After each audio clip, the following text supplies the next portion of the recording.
Good evening. My name is Pierce Kibbe. I am the founder and chief instructor for Practice Inc., a veteran-owned and locally owned business here located in Lakeland, Florida.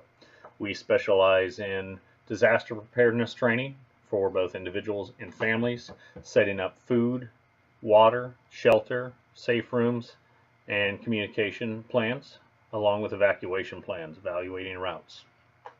We also specialize in basic to advanced firearms training.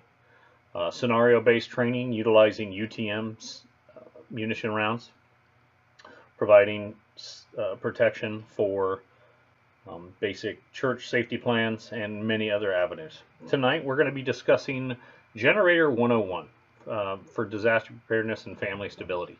The main reason is, as I mentioned, we're located here in Lakeland, Florida, and as recently we went through Hurricane Irma. Many lessons were learned, both by friends and relatives and others that I know, and just random people.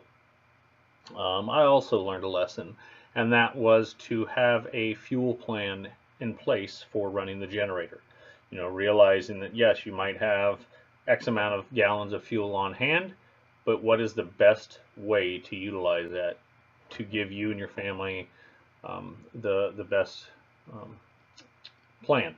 You know, are we going to run it and only use it for the generator to power the freezer or the refrigerator? Are we going to use it to try to power a portable air conditioner? Are we going to use it for lighting? Are we going to use it for fans? Now, all those different things came into place, and it was a good reality check onto what the necessities are for the generator and what we're looking at for fuel usage.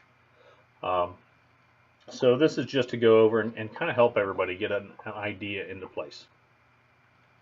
So as we scroll through these slides, if you have any questions, you're going to have to put them in the comments. I will do my best to answer them. If anybody else has any input, feel free to help it, to put it in there and help everybody out.